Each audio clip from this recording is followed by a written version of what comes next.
think that seeing Radiohead definitely changed the way that I thought about, you know, what a band could do live, and I don't know, yeah, it kind of changed my perspective, I guess, and I can't really say necessarily that I don't know how much that was able to do for me, except put into perspective how far away I was from accomplishing what I wanted to accomplish as a musician.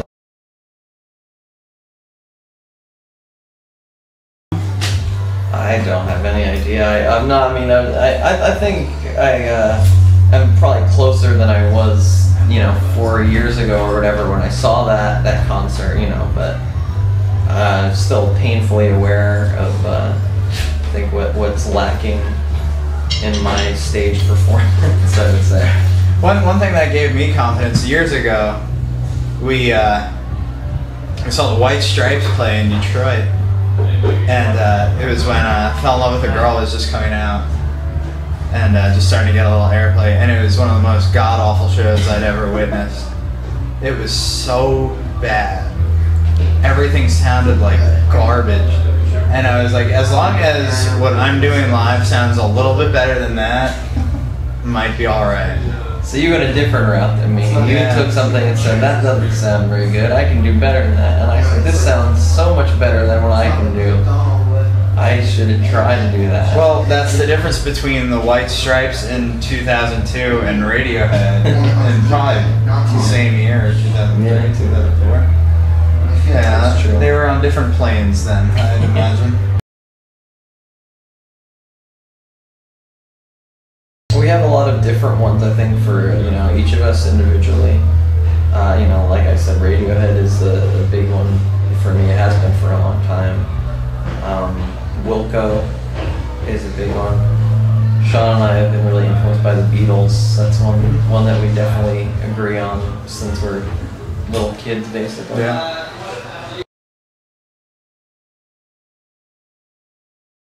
To make money and sustain this thing for as long as we can and stay true to our roots. The goal is survival. Yeah, survival. And not having to wash dishes. That's the biggest goal. But we'd like to get a little more popular, I guess.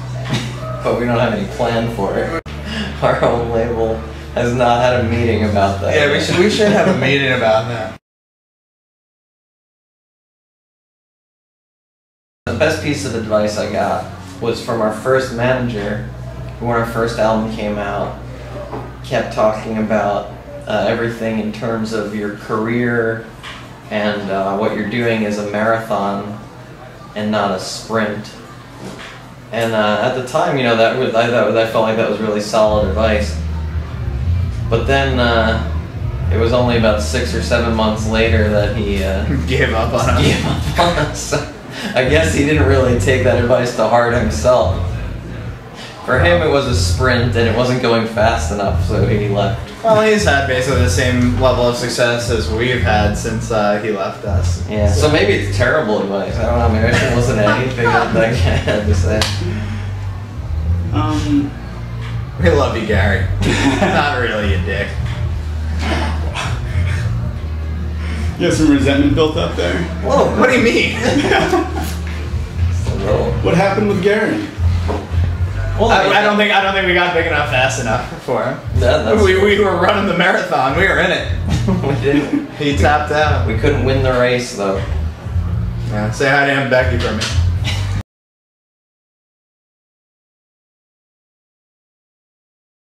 Oh, that's interesting. Do you know? I need to think about that for a minute. You don't have one? I'm only thinking about my own demise. I knew my grandmother's friend died when I was about 8 or 9, and I wanted to have a Motley Crue, Guns N' Roses, Skid Row casket. Yeah, I think I've changed my mind on that. I just want to be cremated instead. You know you can get a Kiss casket. Yeah, I never really got into Kiss. So would Kiss be an option for a song? Certainly not. Probably wouldn't be very tasteful. I think I might go... It just wouldn't be very good. That's my opinion of Kiss. Just not very good. It might be funny though, like to play like I want to rock and roll all night and party every day. If everyone has a sense of humor at my funeral, that could be fun. Yeah, I do love the Queers and I do love Screeching Weasel, but I was thinking more along the lines of who sang that Butterfly song? With a shifty shell shock? O-Town? No. Crazy Town. I knew it was something. Yeah, maybe that. Everyone, come, my lady. Yeah, that sounds nice. I could picture everyone around the castle. Sing about Sid and Nancy and stuff like that. That'd be good. Maybe Shifty could come out to my funeral and singing, dancing on the casket. If he outlives you.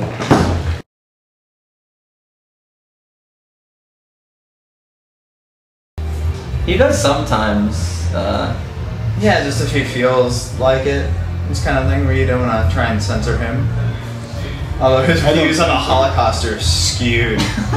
You guys talk about the Holocaust a lot? That's generally why we keep Will out of the interviews. You never know when he'll start mouthing off about the Holocaust and shit, you know? Jesus, Will. Take it easy.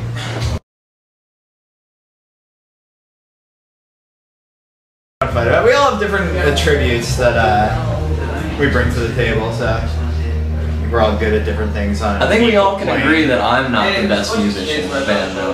I think we can all say that. But you're by far the best songwriter, which is part of musicianship. I don't have a lot of competition though in the songwriting. No one else does it really. But I guess if that counts as musicianship. I would count it. I mean, it's more important than musician, like actually playing technically well, because really there are bass players who are a bajillion times better than me and making a lot less money than me, and I don't make really much money at all. What does that have to do with it? I don't know.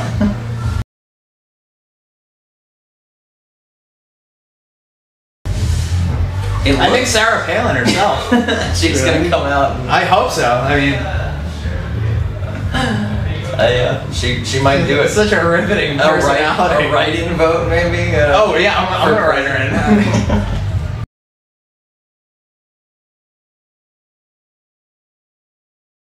I like recording the most personally.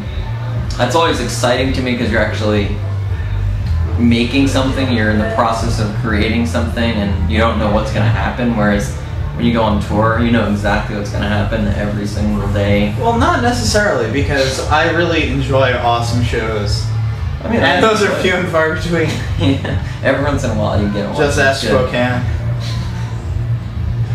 But I like recording better. I feel more satisfied doing that than I do being on tour. Yeah, recording, I feel like I'm doing an awesome, having the most awesome job. Like, best day of work. It feels fun and exciting and not like a job at all. Don't listen to a word we've said. We're jackasses and don't know shit about shit. Good advice.